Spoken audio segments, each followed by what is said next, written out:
شروع کرتا ہوں اللہ کے نام سے جو بڑا مہربان اور نہایت رحم والا ہے۔ قاری حنیف ملتانی صاحب کا بیان سنیں اور ایمان تازہ کریں۔ اگر یہ بیان آپ کو پسند آئے تو ہمارے چینل کو سبسکرائب کریں، یہ آپ کی طرف سے ہمارے لیے تحفہ ہوگا اور اس سے ہماری حوصلہ افزائی ہوگی۔ شکریہ۔ بیان ملاحظہ فرمائیں۔ جناب صدر محترم، معزز سامعین، محترم حاضرین، عربی مدرسے کی طرف سے تبلیغی اصلاحی جلسہ منعقد کیا گیا۔ میں بھی جمعرات کو عموماً جلسوں پہ نہیں جایا کرتا چونکہ پابندی سے جمعہ پڑھاتا ہوں، اور اب وہ جوانی والی بات بھی نہیں رہی۔ پھر مسلسل سفر، جگراتا، پریشانی، پھر اسٹیج پر میرا نمبر کبھی 1 بجے کبھی 12 بجے، جس دن 12 بجے مل جائے تو میں 2 نفل پڑھا کرتا ہوں۔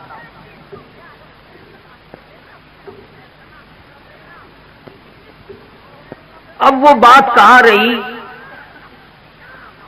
بہادر شاہ نے بڑی عجیب بات کہی، کہتا ہے کہ پس مرگ میرے مزار پر جو دیا کسی نے جلا دیا، پس مرگ میرے مزار پر جو دیا کسی نے جلا دیا، اسے آہ دامن باد نے سر شامی سے بجھا دیا۔ حالات بالکل دگرگوں ہیں۔ ہر نئی صبح اپنا رنگ نیا لاتی ہے، ہر شام اپنا روپ الگ دھارتی ہے۔ ہم نے اپنی زندگیوں کے بارے میں کبھی سوچا تک نہیں۔ ذمہ دار فصل کو سنبھالتا ہے، کاروباری اپنے کاروبار اور دکان کو سنبھالتا ہے، ملازم بھی اپنی تنخواہ کا حساب کرتا ہے، مزدور بھی اپنی دیہڑیوں کا حساب کرتا ہے۔ اگر نہیں کرتے تو میں اور آپ زندگی کا کبھی حساب نہیں کرتے کہ سفید داڑھی ہو گئی، ہم نے کمایا کیا؟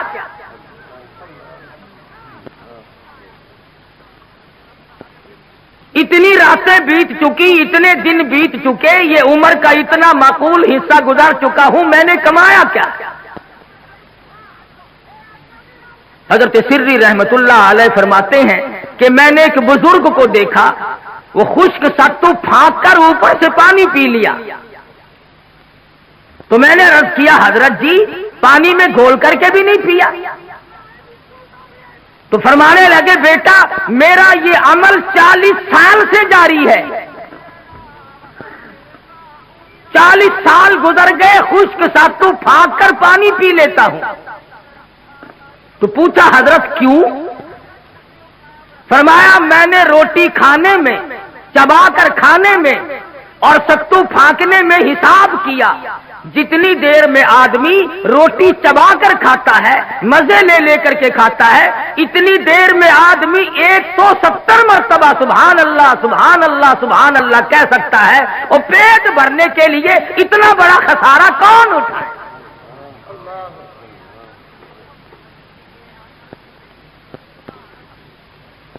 یہ تھے وہ لوگ جو اپنی زندگی کا حساب کرتے تھے۔ شاہجہاں پور میں ایک بزرگ تھے جنہوں نے ساری عمر ایک چھوٹے سے کھٹولے پہ سو کے گزار دی۔ مریدین نے کہا، حضرت بڑی چارپائی لا دیں، اس پہ پیر پھیلا کے سویا کرو، تو رو دیا اور فرمانے لگے، ارے باولو یہ دنیا پیر پھیلانے کی جگہ کہاں ہے؟ اگر نجات ہو گئی تو جنت میں پیر پھیلاؤں گا۔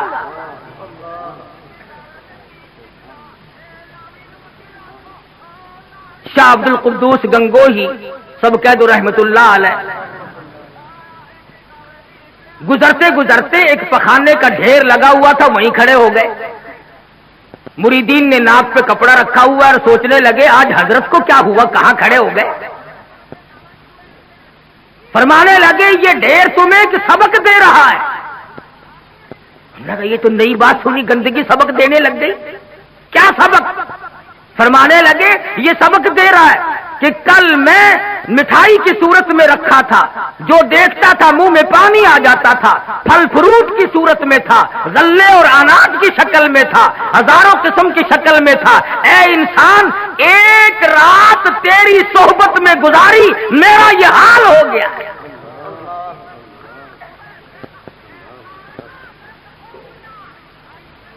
یہ تھے وہ لوگ جو اپنی زندگیوں کا حساب کیا کرتے تھے، اور ہم نے آج تک شکر ادا نہیں کیا کہ اللہ تعالیٰ کا ہم پر کتنا بڑا کرم ہوا کہ اس نے ہمیں انسان بنایا۔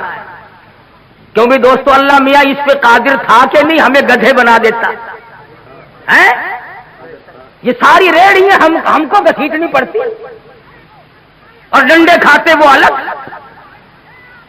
کتا بنا دیتا تو ہم اس کا کیا بگاڑ لیتے، خنزیر بنا دیتا تو ہم اس کا کیا بگاڑ لیتے۔ اس نے انسان بنایا، اور پھر اس سے بڑا کرم یہ کیا کہ ہم کو مسلمان بنایا۔ اگر ہم سکھ کے گھر میں پیدا ہو جاتے تو نہ کلمہ ملتا، نہ ایمان ملتا، نہ قرآن ملتا، نہ محمد مصطفیٰ صلی اللہ علیہ وسلم ملتے۔ چوڑے چماروں کے گھر میں پیدا کر دیتا، یہودیوں عیسائیوں کے گھر میں پیدا کر دیتا تو ہم لوگ مسلمان نہیں بن سکتے تھے، کافر بن کے مرتے۔ اور اس نے ہمیں مدنی صلی اللہ علیہ وسلم کا امتی بنایا۔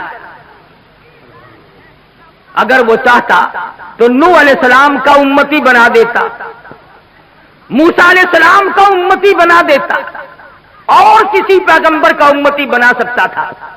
حضرت شاہ ولی اللہ محدث دہلوی سب قید رحمت اللہ علیہ فضائل امت محمدیہ صلی اللہ علیہ وسلم پر لکھتے ہیں کہ دیکھو حضور اکرم صلی اللہ علیہ وسلم کی شان سب سے بڑی، عظمت سب سے اونچی، ایک خدا کی خدائی کے بعد ساری کائنات میں سب سے افضل ترین حضرت محمد کریم صلی اللہ علیہ وسلم کی ذات ہے۔ مرتبہ اتنا بڑا، اور لائے ہیں 1,24,000 انبیاء کرام کے بعد، سب سے اخیر میں لائے۔ تو حضرت شاہ صاحب لکھتے ہیں کہ اس میں نقطہ یہ ہے، امت کا بھلا اللہ پاک نے سوچا۔ آپ لوگوں سے پوچھتا ہوں، نوح علیہ السلام کی امت قبروں میں ہے؟ موسیٰ علیہ السلام کی امت زمین میں ہے کہ نہیں؟ داؤد علیہ السلام کی امت قبروں میں پڑی ہے کہ نہیں؟ اللہ میاں نے اس لیے حضور اکرم صلی اللہ علیہ وسلم کو اخیر میں لائے تاکہ سرکار مدینہ صلی اللہ علیہ وسلم کی امت کو قبر میں گناہگاروں کو بھی زیادہ عرصہ عذاب نہ بھگتنا پڑے۔ نعرہ تکبیر، شان رسالت۔ لاکھوں برس گزر گئے، نوح علیہ السلام کی امت کو عذاب بھگتتے، فرمایا اخیر میں لاؤ تاکہ گناہگار کا بھی بھلا ہو۔ اور پھر قیامت میں جب حساب و کتاب شروع ہو تو ترتیب تو یوں ہونی چاہیے نا کہ پہلے آدم علیہ السلام کی امت کا حساب و کتاب ہو، پھر نوح علیہ السلام کا، پھر موسیٰ علیہ السلام، اس طرح سے ترتیب وار ایک ایک نبی اور ایک ایک پیغمبر کی امت کا حساب و کتاب ہونا چاہیے۔ مگر یہاں یہ ہے کہ حساب و کتاب سرکار مدینہ صلی اللہ علیہ وسلم کی امت سے شروع ہوگا، اس لیے کہ قیامت کے خوفناک منظر میں، تباہ کن گھڑیوں میں، ہوش ربو حالات میں حضور کی امت کو کھڑے ہو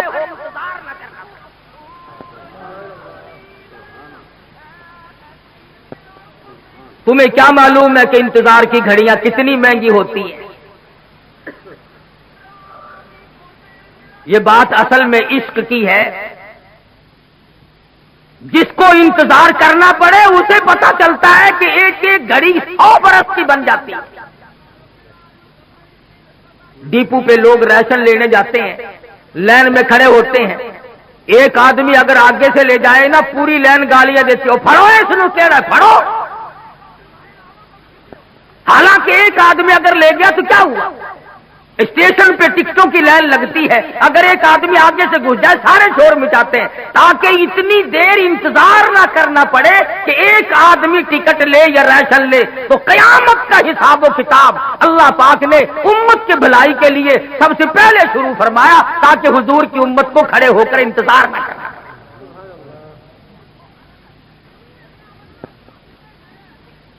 اب بھی اگر ہماری سمجھ میں بات نہ آئے تو پھر کسی کا کیا قصور ہے؟ مولانا مناظر حسن گیلانی مرحوم کی بات ہے، فرمایا محبت بھی ہوا کرتی ہے دل بھی دل سے ملتا ہے، محبت بھی ہوا کرتی ہے دل بھی دل سے ملتا ہے، یہ سب ہوتا ہے لیکن آدمی مشکل سے ملتا ہے، ملاتے ہو اسی کو خاک میں جو دل سے ملتا ہے، اور میری جان چاہنے والا بڑی مشکل سے ملتا ہے۔ آدمی یوں ہی پیدا نہیں ہوا کرتے۔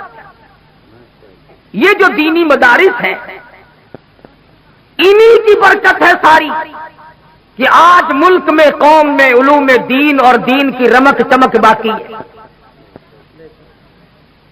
ورنہ قوم نے کوئی کسر نہ رکھی قرآن کریم سے عداوت میں، بغاوت میں، نفرت میں۔ جو بھی اچھا ہوشیار لڑکا ہوگا، تنو مند صحت مند ہوگا، وہ کالج پڑھے گا،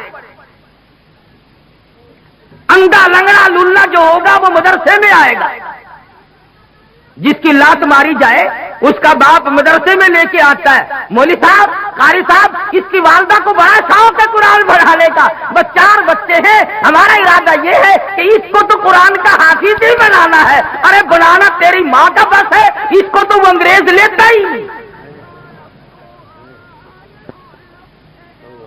اندھے کانے لنگڑے للے قرآن کے لیے اور ساری آل اولاد انگریز کے لیے،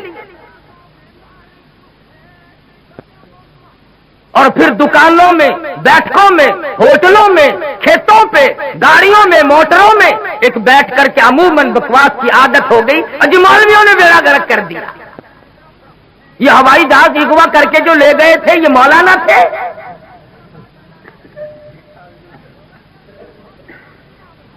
یا انہوں نے جو 54 آدمی باہر بلایا یہ کون سی جامع مسجد کے امام تھے؟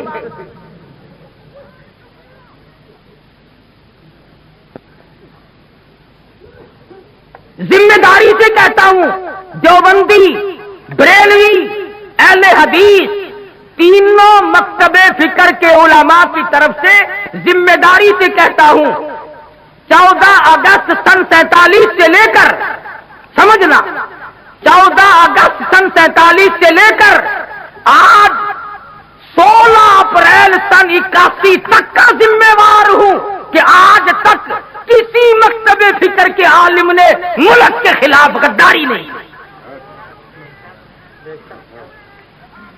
میں تو دوسروں کا بھی ذمہ وار بنتا ہوں، کوئی بریلوی عالم، کوئی اہل حدیث عالم، کوئی دیوبندی عالم ثابت کرو، مقدمہ چلاؤ، تم مولوی کو تقریب پسند ملک کے ٹکڑے کرنے میں ثابت تم کرو، پھانسی کاری حدیث کو لگا دینا۔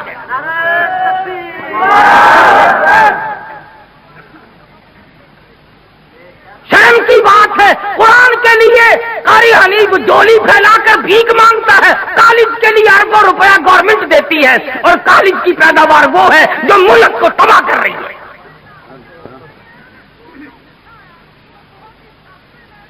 16 سال تیرا بچہ کالج میں پڑھتا ہے مگر تیرا جنازہ پڑھانے کے قابل نہیں بنتا۔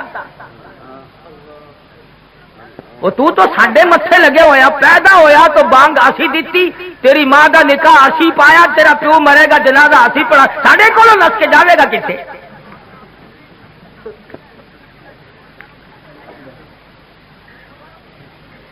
کچھ عقل کرو، ایک مزاج بنا ہوا ہے۔ اور اگر رزلٹ دیکھو نا، مڈل کا، میٹرک کا، کالج کا، ایف اے کا، بی اے کا، ہمارے عربی مدرسوں کے مقابلے میں رزلٹ لا کے دکھاؤ۔ تم نے 100 نمبر کے پرچے رکھے ہوئے ہیں، 40 بھی لے لے تو پاس ہے، 60 نمبر کم لے لے، ہمارے یہاں کل 50 نمبر ہیں اور یہ علماء پونے 40 کر کے فیل کر دیتے ہیں۔ تمہیں دین کی کیسے قدر ہو؟ تمہارا واسطہ نہیں پڑا، تمہارا اس سے خرچ کچھ نہیں ہوا۔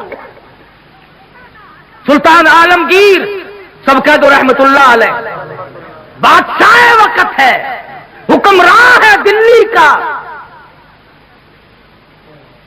در خیبر سے لے کر چاٹاگاؤں کی پہاڑیوں تک سلطان عالمگیر کی بادشاہت ہے، مگر دیندار اتنا ہے، توجہ کرنا، بادشاہ عالمگیر کو مدنی کریم صلی اللہ علیہ وسلم کی 5000 حدیثیں زبانی یاد تھی۔ بادشاہ کو 5000 حدیث شریف زبانی یاد تھی، اور آج کل کی ہائی تعلیم کے بارے میں تمہیں بتاؤں، کئی کتنے سالوں کی بات ہے، عام خاص باغ میں جلسہ ملتان میں ایک وزیر آیا، تقریر کرنے سے پہلے کہنے لگا پڑھو درود شریف لا الہ الا اللہ محمد الرسول اللہ۔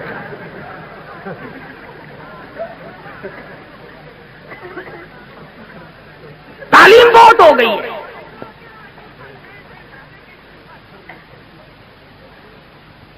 عالمگیر بادشاہ نے 40 علماء بٹھا رکھے تھے جو فتویٰ لکھتے تھے، رات کو فتوے سنا کرتا تھا اور اشکال پیدا کرتا تھا۔ ملا جیون رحمت اللہ علیہ عالمگیر کا استاد ہے، انتقال کر گیا، میں نے اور آپ نے بھی مر جانا ہے۔ فوت ہونے سے پہلے وصیت نامہ لکھ دیا، فرماتے ہیں میری نماز جنازہ وہ آدمی پڑھائے جس کی تمام عمر میں جب سے ہوش و حواس سنبھالا ہے اس کی ایک دن بھی سفر میں، حضر میں، دکھ میں، درد میں، بیماری میں کبھی بھی کسی حال میں بھی تہجد کی نماز قضا نہ ہوئی ہو۔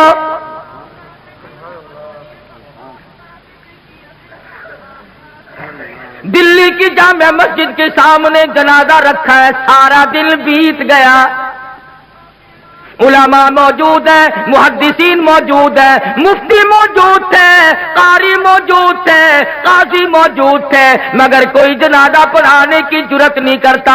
کبھی نہ کبھی دکھ میں، درد میں، شادی میں، غمی میں تہجد کی نماز چلی جاتی ہے، کوئی جرت نہیں کرتا۔ عصر کا وقت ہوا، بادشاہ عالمگیر استاد محترم کے جنازے کے قریب پہنچا اور منہ سے کپڑا اٹھا کے کہنے لگا او اللہ والے تجھے کیا ملا؟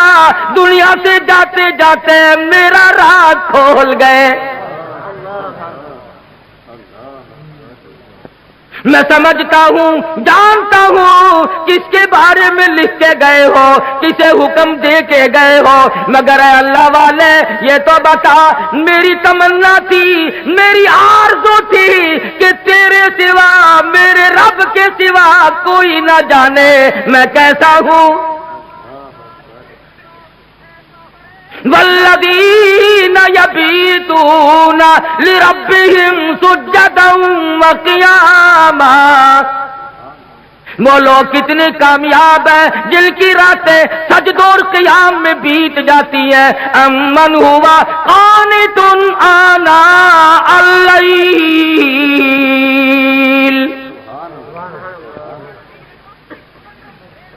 عالمگیر بادشاہ کھڑا ہو کے رو رہا ہے اور کہنے لگا اللہ والے تجھے کیا ملا؟ دنیا میں میرا راز کھول دیا، اب میں بڑا مشکل میں ہوں، اگر میں اپنا راز بچاتا ہوں تیرا جنازہ پڑھانے والا کوئی نہیں، تیرا جنازہ پڑھاتا ہوں تو میرا راز نہیں بچتا۔ اللہ والے میں مصیبت میں آ گیا ہوں، میری تو بڑی تمنا تھی میرے رب کے سوا کوئی نہ جانتا میں کیسا ہوں۔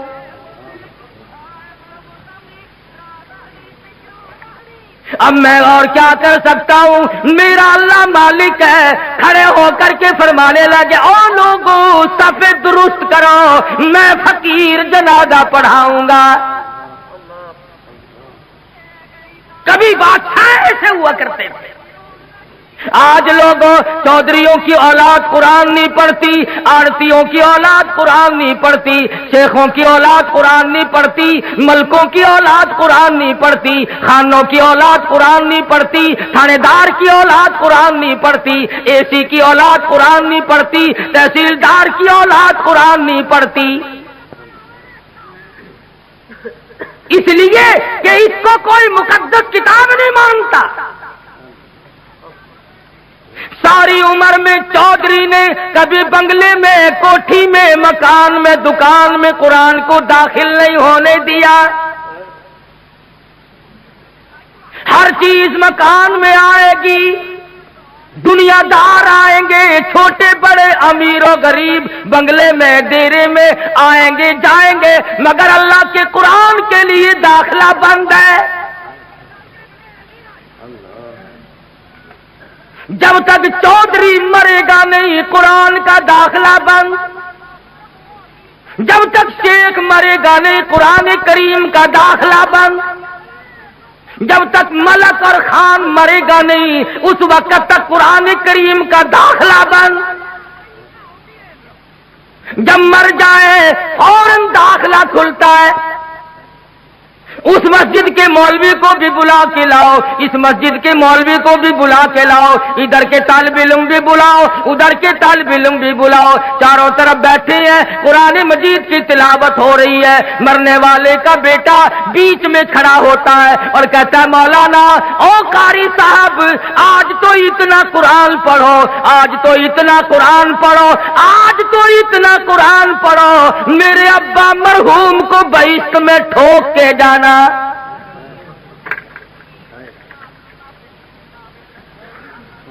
داخلہ تو ملنا نہیں، ٹھوکنا ہی پڑے گا۔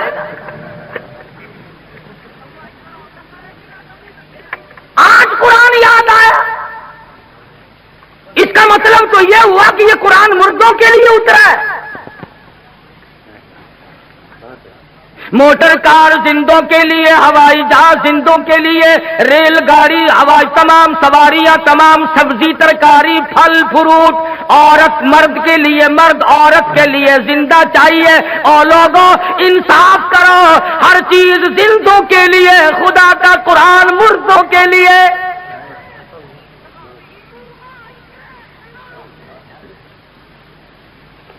پڑھنا چاہیے جی، بڑا ثواب ہے جی، بڑا ثواب ہے جی، جتنا قرآن پڑھے سو قبر ٹھہرتا ہے۔ عقل نہیں رہتی آدمی میں بات کرنے کی، اب یہی وجہ ہے نا عقل ٹھکانے نہیں۔ یوں کہ یہ جو مولوی ہے نا، مولویوں نے بیڑا گرک کر دیا۔ کیسے بیڑا گرک کر دیا مولویوں نے؟ ہم نے کیا اپنا کیا، تمہارا تو نہیں کیا۔ جو آدمی 8 دن ختم دلایا کرتا تھا ہم سال میں بھی نہیں دلواتا، یہ ہمارا نقصان نہیں؟ جو پہلے 7 مٹھائی پہ ختم دلوایا کرتا تھا اب گڑ کے چاولوں پہ ختم دلواتا ہے، ہمارا نقصان نہیں؟ پہلے قورمے پہ ختم آیا کرتا تھا اب آلو شریف پہ ختم آنے لگا ہے۔ نہ تمہیں گیس پیدا کرتے آلو، مردوں کو نہیں کریں گے۔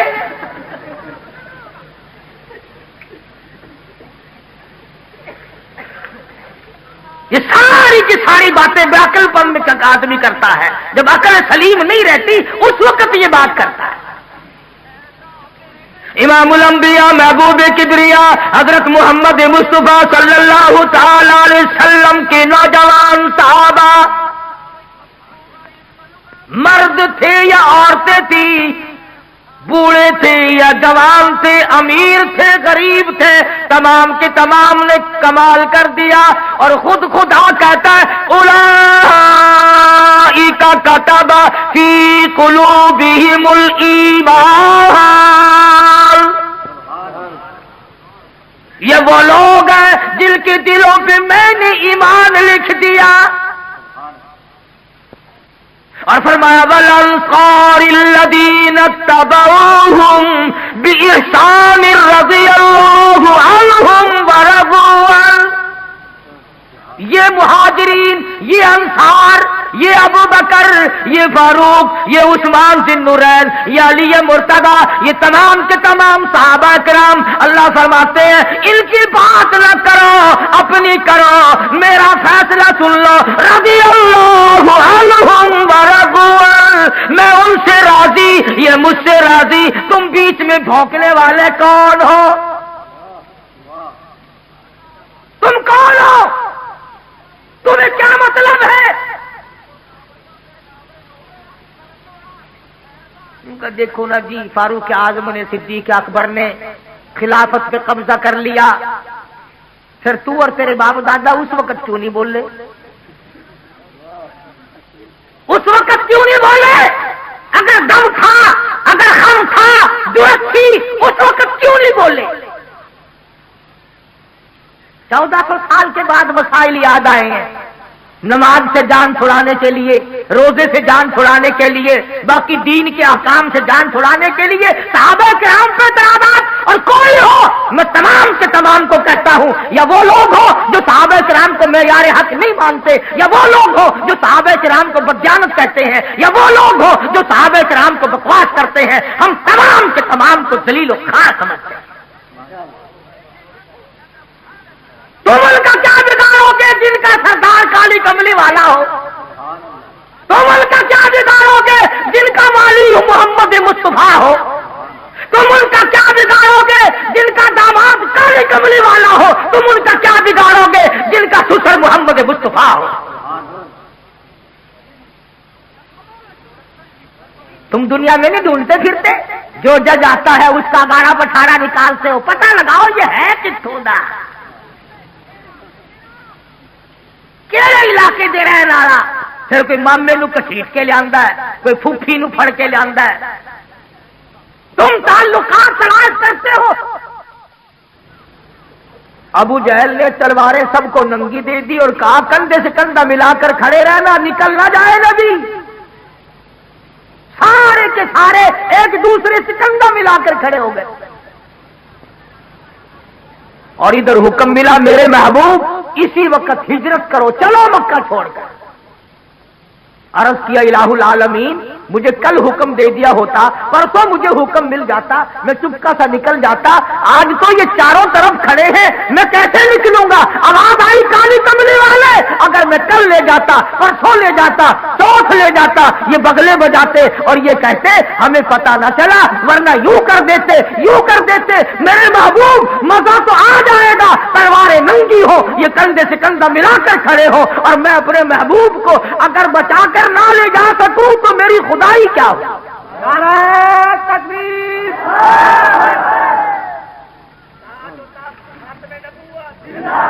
پتہ نہ چلا، ورنہ یوں کر دیتے، یوں کر دیتے، میرے محبوب مزہ تو آ جائے گا، تلواریں ننگی ہو، یہ کندھے سے کندھا ملا کر کھڑے ہو، اور میں اپنے محبوب کو اگر بچا کر نہ لے جا سکوں تو میری خدائی کیا ہو؟ نعرہ تکبیر،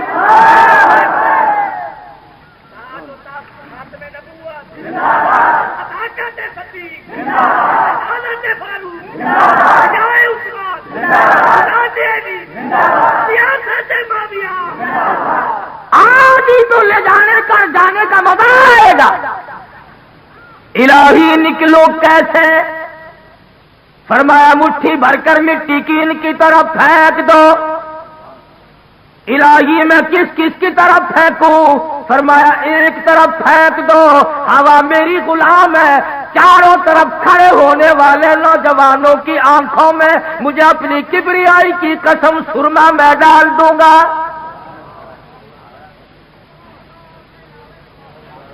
نبی نے مٹھی بھر کر مٹی کی پھینک دی، سب کی آنکھوں میں تشریف لے گئی۔ ایک دوسرے کو برابر میں کہنے لگے کیوں ہے بدماش، میری آنکھ مٹی پھینک دی؟ انہوں نے کہا واہ، پہلے پھینک کر پھر بھونکنا بھی شروع کر دیا، تلواریں تو دی پھینک، اور لگ گئے ایک دوسرے کی مالش کرنے۔ ابو جہل جو آیا آ کے کیا دیکھتا ہے، حجرے کے چاروں طرف ماتم ہو رہا ہے۔ کہنے لگا بھلے لوگوں یہ کیا شروع کیا تم نے، یہ کبڈی کبڈی کیسی ہو رہی ہے؟ اندر کا بھی پتہ کیا. ادھر کالی کملی والے صلی اللہ علیہ وسلم نے اللہ میاں کی حضور میں عرض کر دیا میں چلتا تو ہوں جاتا تو ہوں ہجرت ضرور کروں گا تیرے اذن اور امر کے بغیر تو میں جی نہیں سکتا پر اے پروردگار میں نبی ہوں امام الانبیاء ہوں مکے والوں کی امانتیں میرے پاس ہے سونے چاندی کی زیورات میرے پاس ہے ابو جہل کی لڑکی کی بالیاں چھلے میرے پاس ہے اس وقت امانت واپس کیسے کروں اور اگر امانت رہ گئی نبوت کے دامن پہ داغ آ جائے گا.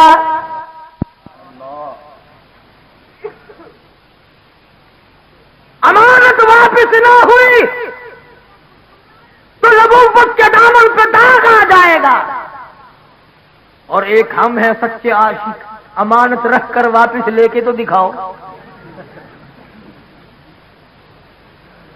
ہم دیوانے ہیں ہم پروانے ہیں کوئی امانت رکھ کر لے کے تو دکھائے. ادھار وصول نہیں ہوتا تو امانت کون واپس کرے. صحابہ کرام وہ نوجوان تھے یہود و نصارا عیسائی لوگ 2-2 سال کے لیے سفر میں جاتے تھے اپنی جوان خوبصورت بچیوں کو صحابہ کرام کے گھروں میں چھوڑ جاتے تھے. ہمیشہ ایسا ہوتا رہا کبھی کسی عیسائی نے کبھی کسی کافر نے کالی کملی والے کے غلام کے ذمے تہمت نہ لگائی. انہوں نے غیر کی آبرو کی حفاظت کی غیر کی عزت کی حفاظت کی. آج ہم سے اپنی حفاظت نہیں ہوتی. اب تو لوگ یوں لگ گئے کہنے کہ گھر میں عورت بٹھانے سے کیڑے لگ جاتے ہیں عورت کو کیڑے کھا جاتے ہیں. اچھا سارا بھی کیڑے کھا گئے کہ تیری باقی ہے.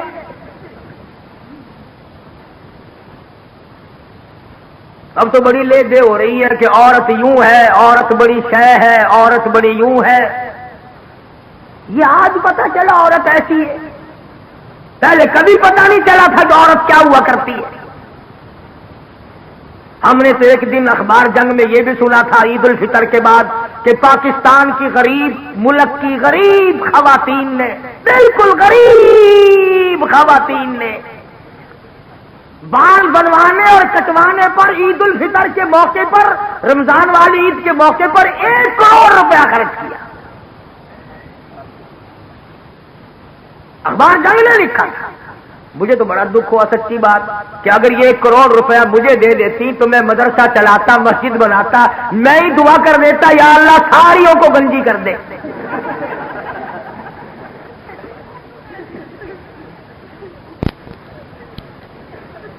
پر میری دعا کی یہ قائل نہیں. اور اخبار میں لکھا تھا کہ اتنا رش پڑا کہ راتوں کو لائن لگی رہی اور لائن میں جہاں لڑکیاں تھیں 9 عمر چھوکریاں تھیں اخبار میں یہ بھی لکھا تھا کہ نانی اماں اور دادی اماں بھی لگی ہوئی تھی. یعنی لائن میں جہاں لڑکیاں وڑکیاں تھیں وہاں پرانے پپے بھی لگے ہوئے تھے.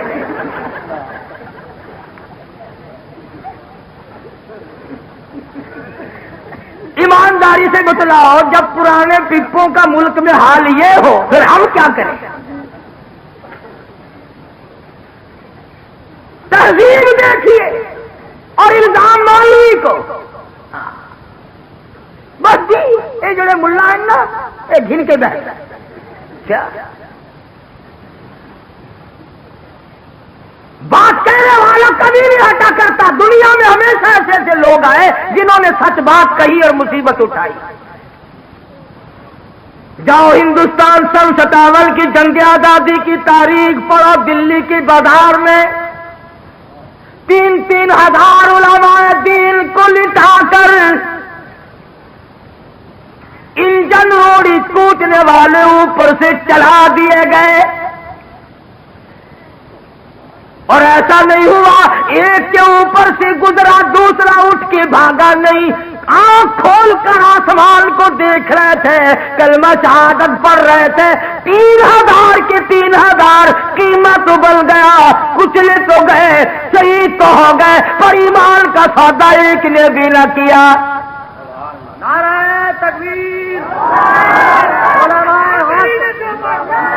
انہیں کو کہتا ہے انہیں کو کہتا دین لئی دکھ اور چل دن جڑ قوم چ بندے نے دلیر ہوندے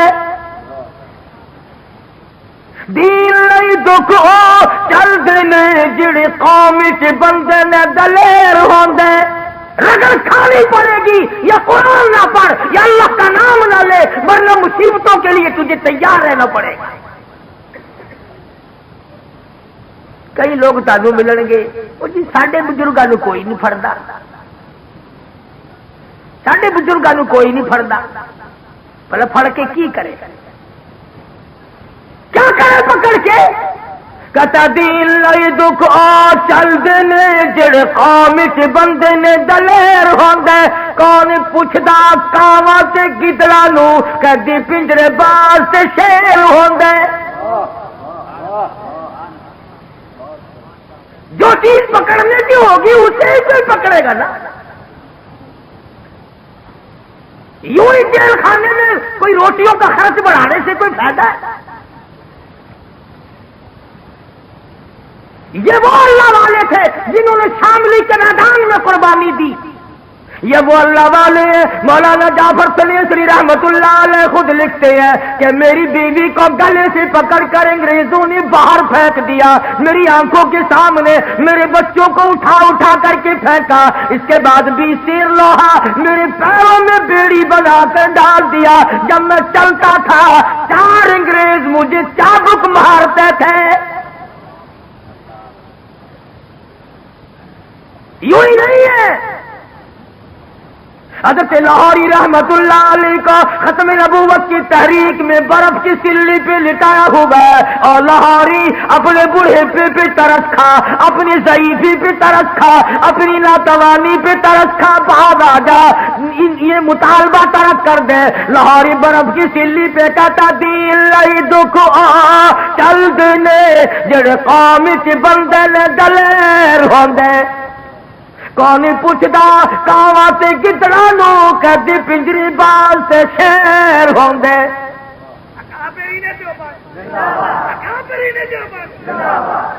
اور یہ کئی لوگ تمہیں ملیں گے بازاروں میں, او جی آسی جلسہ کریے نا CID والا کوئی نہیں آندا, آسی جلسہ کریے سانو پوچھن کوئی نہیں آندا. اے جو بندی لوگ جلسہ کرتے ہیں سارے نچے آ جاندے. بڑا جہاں مال ہوگا ڈاکو وہیں تو پڑے گا. نہ بھوکے کے گھر میں سے ڈاکو کیا نکال کے لائے گا. وہ ایک فقیر کے گھر میں رات کو چور آ گیا برتن کھڑکے اور کہنے لگا بندے خدا مجھے یہاں چاندنے میں دن میں کچھ نہیں ملتا, تجھے رات کو کیا ملے گا.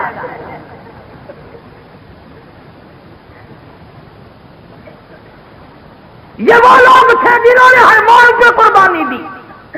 مولانا جعفر سلیسری رحمت اللہ علیہ فرماتے ہیں امبالے کی جیل میں رکھا گیا, لاہور لا کر کے ہم 3 آدمیوں کو پھانسی کا حکم سنایا گیا. جو انگریز افسر پھانسی کا حکم سنا رہا تھا تینوں کے تینوں عالم مولانا جعفر سلیسری, مولانا یحییٰ پٹنہ والے, مولانا حمید اللہ سورت والے ایک دوسرے کے بغل گیر ہونے لگے. مبارک ہو مبارک ہو مبارک ہو, اچھل رہے ہیں, ہنس رہے ہیں, خوشیاں منا رہے ہیں. وہ انگریز کہنے لگا یہ تو ایسا پیغام ہے جس کے سننے ہی سے ہی آدمی کا دم نکل جاتا ہے, تم تو اچھل رہے ہو, بڑے خوش ہو رہے ہو. تو کہنے لگے کہاں ہم اور کہاں شہادت, کہاں ہم. اور اسی کو کہتا لیے پھرتی ہے بلبل چوچ میں گل, لیے پھرتی ہے بلبل چوچ میں گل اور ڈھونڈتی ہے شہید ناز کی تربت کہاں ہے. ہم تو خوش ہیں کہ شہادت کا انتظام پروردگار نے کر دیا.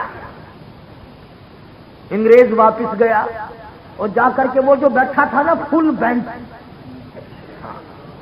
پتہ نہیں انگریزی پڑھا ہوا نہیں نا, آئندہ تم بھی نہیں پڑھا کرو گے, میٹرک تک انگریزی زبان معاف ہو گئی.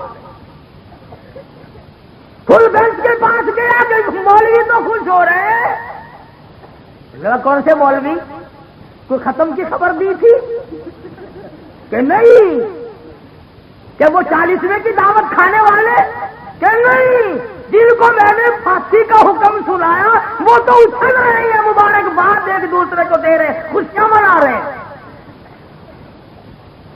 سارا فل بینچ اٹھا کہ دیکھ کے آئے، آ کے دیکھا تو مولوی تو بڑی خوشی منا رہے ہیں، بڑے اچھل رہے ہیں۔ ایک انگریز کہنے لگا مولوی صاحب کیا ہوا؟ کہنے لگا مزے ہو گئے۔ بات کیا بڑی اٹھنے کا مقصد مل جائے تو اور کیا چاہیے؟ اللہ پاک نے شہادت کا انتظام کر دیا، پروردگار عالم کے حکم سے اللہ میاں کے محبوب کے دروازے پہ حاضر ہوں گے، عرض کریں گے یا رسول اللہ تیرے حکم پر، تیرے قرآن پر سر کٹا کے ہم آ گئے۔ انگریز کہنے لگے، وہ فل بینچ پھر بیٹھا کہ دوبارہ پھر بیٹھو۔ اور کہیں نہ کچھ کام ہوتا ہی نہیں انگریزوں کو، اور انگریزی والوں کو سیٹ ڈاؤن ہی کرتے رہتے۔ بیٹھ گئے، پھر جج بولا کہ مولویوں کی پھانسی کا حکم کینسل۔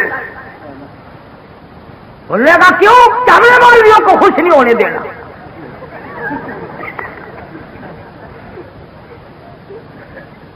مولوی خوش نہ ہو، اور پھر پروانہ آیا، اس نے کہا مولویوں کہ جی تمہاری پھانسی کا حکم کینسل ہو گیا۔ مولانا جعفر سنیسری فرماتے ہیں ہم تمام کے تمام بیٹھ کے رونے لگے اور پڑھنے لگے وَلَا تَقُولُوا لِمَن يُقْتَلُ فِي سَبِيلِ اللَّهِ، ہم تو منتظر تھے اس کی راہ میں موت آئے گی، اس کے نام پہ موت آئے گی، اس کے کام میں موت آ جائے گی، اور اللہ پاک فرمائیں گے بل احیاء ولکن لا تشعرون۔ مولانا فرماتے ہیں کہ ہمیں پھانسی کا حکم تو کینسل کر دیا گیا، ہم نے جب سنا تھا تو ہم نے رات سے ہی گھاس کے تن کے چبا کر روزے کا ارادہ کر لیا، اللہ کے دربار میں جائیں گے تو روزہ دار ہو کے جانا چاہیے۔ اور تم روزے رکھو گے دودھ جلیبی کھا کر، تم روزے رکھو گے ڈبل روٹیاں کھا کر، کوفتے کھا کر، اور ان اللہ کے بندوں نے روزہ رکھا گھاس کے تن کے چبا کر۔ ہاں تم تو پھر بھی کہیں نہیں رکھتے، جس کو دیکھو نا چودھری صاحب آج روزہ نہیں رکھا، عجیب بس وہ طبیعت خراب ہے، اور عید والے دن اگلی صف میں۔ شام کو اگر چاند کا پتہ نہ چلے مولانا تو چاند کی طرح نہیں آئی، جس نے ایک روزہ نہیں رکھا۔ وہ ایک مرتبہ یہاں پاکستان میں ایوب خان کے زمانے میں عید کا چاند ہمیشہ تو شام کو نظر آتا ہے نا، رات کے 2:30 بجے نظر آیا تھا۔ ہم مولوی سارے اکڑ گئے، ملک عید نہیں، ہم نہیں پڑھاتے۔ ملتان کے مولویوں کا اتفاق تھا اس زمانے میں، سارے اکڑ گئے، تو وہ جیل سے ایک پٹھان کو لائے، سرکاری لوگوں کو تو پڑھنی تھی نا۔ اب وہ پٹھان نے جب عید کی نماز پڑھائی تو اس نے بجائے 6 تکبیروں کی 12 ٹھوکی۔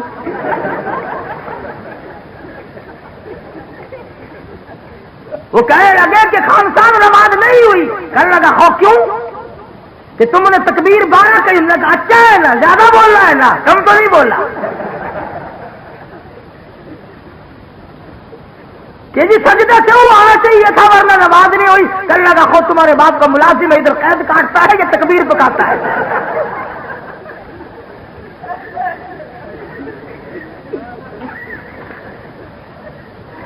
بڑی قسمتوں والے ہم لوگ ہیں، عید کا چاند کبھی شام کو اور کبھی صبح۔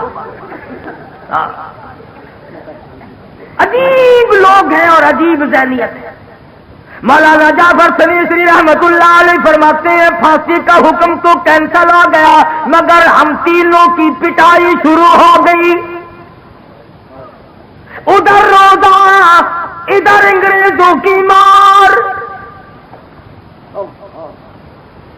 یہ تھے وہ لوگ جن کو قرآن کریم کہتا ہے فَالَّذِينَ هَاجَرُوا وَأُخْرِجُوا مِن دِيَارِهِمْ وَأُوذُوا فِي سَبِيلِ وقاتلوا وقتلوا لأكفرن عنهم سيئاتهم ولأدخلنهم جنات تجري من تحتها الأنهار.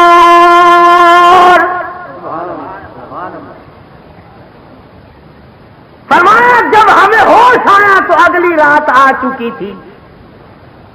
پلاٹ میں پڑے تھے, گھاس کے تنکے توڑ کر منہ میں چبا کر سارا دن کی پٹائی والا روزہ افطار کر دیا. یہ تھے وہ لوگ جنہوں نے صحابہ کرام سے شجاعت سیکھی, قربانی سیکھی. تو بات یہاں سے چلی, اللہ پاک نے حکم دیا میرے محبوب چلو.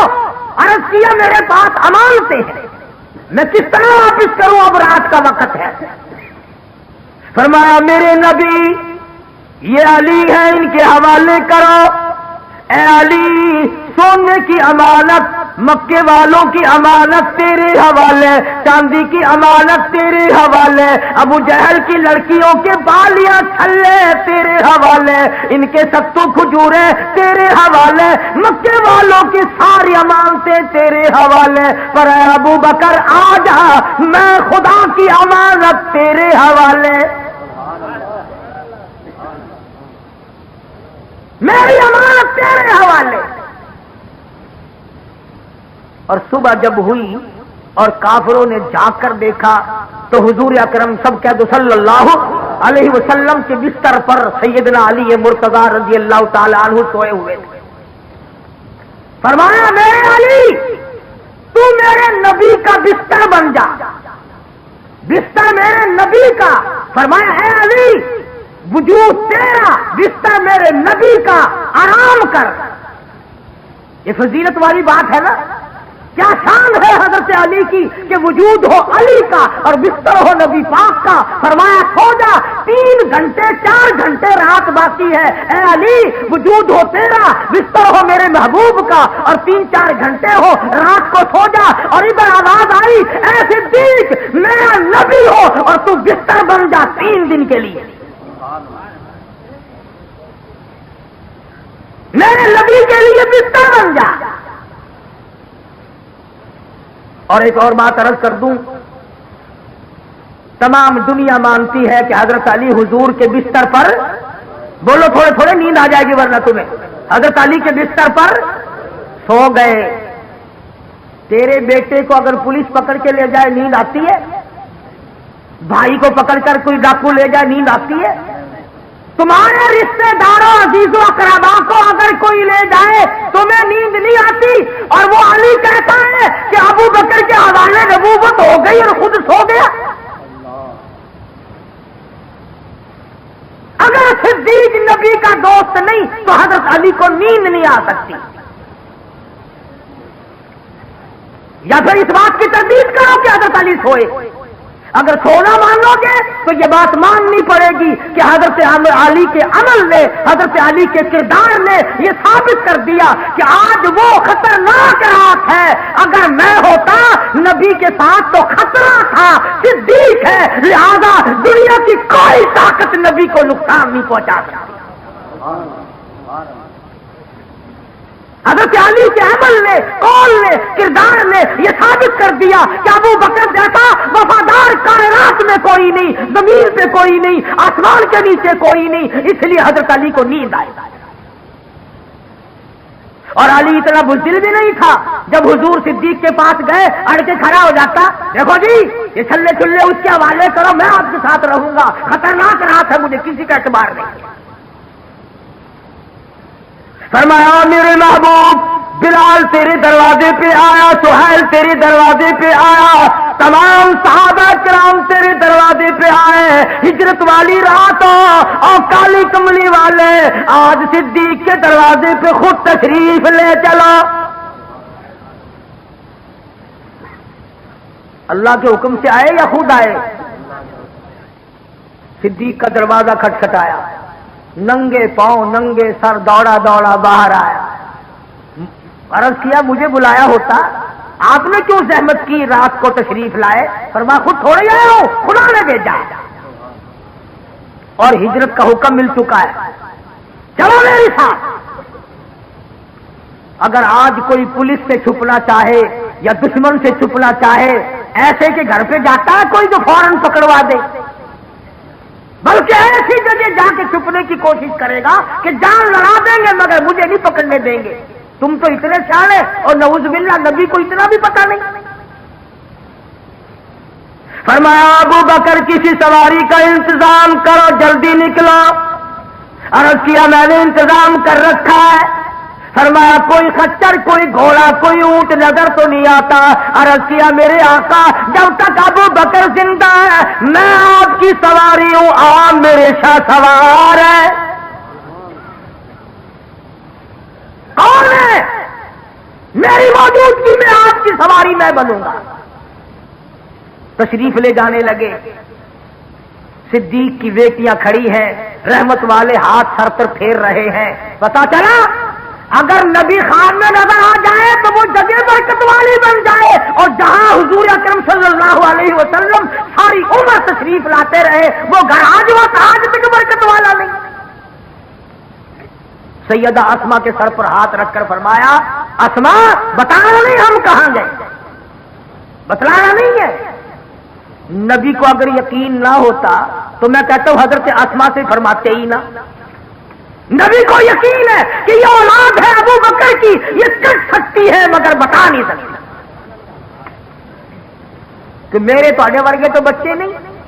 کوئی قرض لینے والا اگر دروازے پہ آئے نا، چھوٹا بچہ باہر نکلتا ہے، پھر ابا جی کو جا کے بتاتا ہے کہ فلاں آدمی بلا رہا ہے، باہر آ کے کہتا ہے ابا جی کہہ دے تھے گھر کوئی نہیں، کون بھی مرایا تھے مارنا نہ آیا۔ تو میرے تیرے کیسے بچے تھے صدیق کے؟ اور آج کل تو فخر کرنا چاہیے، ہمارے معصوم بچے جو ہیں وہ کنجریوں کے گانے بڑے جلدی یاد کرتے ہیں، اور ماں بڑی خوش ہوتی توتلی زبان سے جب بچہ گاتا ہے نا، شام کو خامن کے پاس بیٹھ کر کان پکڑ کر بتاتے آج تو تیرے بیٹے نے کمال کر دیا، گانا کنجری کا بدماش بدکار عورتوں کے گانے سنتے ہوئے مر رہے ہو، زندگی گزارنے پر بھی لعنت ہے اور اس مرنے پہ بھی لعنت ہے۔ بجائے درود شریف کے، استغفار کے، کلمے کے، قرآن کی تلاوت کے آج کنجریوں کی گانے سنتے ہوئے، ڈھول ڈھپڑے سنتے ہوئے مسلمان بن گئے، اور اس پر ناز کرتے ہیں لوگ۔ صبح ایک دوسرے سے ملتے ہیں نا، رات ٹی وی کی بڑی عبرت آموز سٹوری تھی، عبرت آموز ٹی وی پہ اور کہیں نہیں۔ قرآن میں کبھی عبرت نہ ملی، نبی کے فرمان میں کبھی عبرت نہ ملی، صحابہ کرام کے اقوال میں کبھی عبرت نہ ملی، اللہ کے زمین و آسمان، چاند سورج ستارے، درخت حجر شجر، پھول پتی، سبزیاں ترکاریاں بہار دیکھ کر کبھی عبرت نہ ملی، ٹی وی دیکھ کر عبرت ملے گی کیا کہنا؟ اعلان نہ کیا کر ورنہ امریکہ کے سائنسدان پکڑ کے لے جائیں گے کہ پاکستان کے لوگ ٹی وی دیکھ کر بہت زیادہ عقلمند ہو گئے ہیں۔ مدنی کریم صلی اللہ تعالی علیہ وسلم کو ابو بکر اٹھا کے لے کے چلے، پہاڑ کی طرف چڑھنے لگے۔ علماء کرام نے لکھا پہاڑ کے چاروں طرف پتھروں سے آواز آئی او صدیق ذرا مہربانی کر ادھر لا، چکر کھا کے چڑھ، نبی کو ادھر لا، دیدار کرا، دیدار ہو نبی کا۔ پتھروں کو دیدار کا شوق ہو سکتا ہے، درختوں کو شوق ہو سکتا ہے، پتھر کے ٹکڑے گواہی دے سکتے ہیں، چاند سورج گواہی دے سکتے ہیں۔ آج مسلمان دین متین کے حق ہونے کی گواہی دینے سے قاصر ہے، اس لیے کہ مرنا یاد نہیں۔ اگر مرنا یاد ہوتا اس طرح کی باتیں کبھی نہ کرتے، ساری زندگی میں اس طرح پر بربادی نہ ڈالتے۔ اسی کو کہتا ہے اذا جاء اجلها لا يستاخرون ساعة ولا يستقدمون۔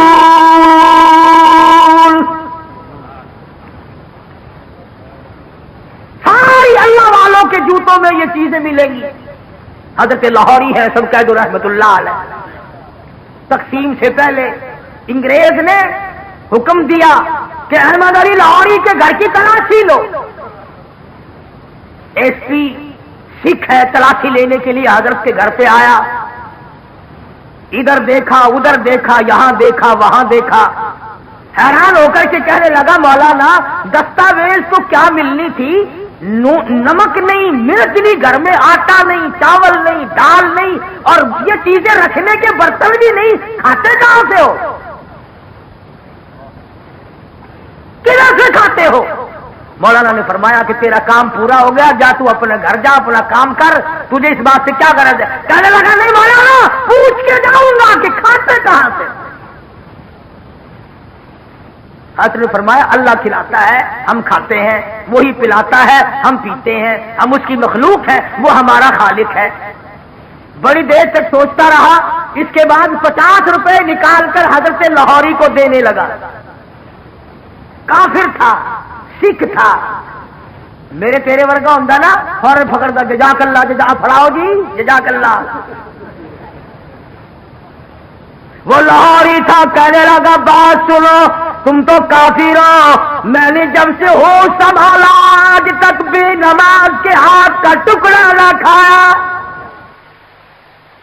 یہ سورت یاسین تو نہیں پڑھتے، نہ سیکھتے ہیں نہ سکھاتے ہیں، نہ عورتیں سیکھتی ہیں نہ مرد سیکھتے ہیں، نہ بوڑھی عورتیں سیکھتی ہیں نہ بوڑھے مرد سیکھتے ہیں، اور قبر کے کنارے لگے ہوئے ہو.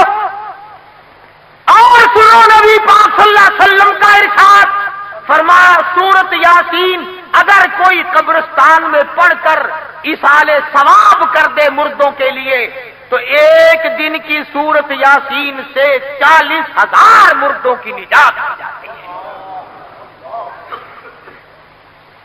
تم نے اس قرآن کو کیا سمجھا ہے؟ رحمت اس میں، برکت اس میں، سعادت اس میں، سکون اس میں، راحت اس میں، ایمان اس میں، جنت اس میں، خدا کی رضا اس میں، نبی کی غلامی اس میں، سب کچھ اللہ کے قرآن میں ہے. قرآن پڑھتے ہوئے تمہیں پھانسی لگتی ہے. مجھے اور آپ کو عمل کی توفیق عطا فرمائے.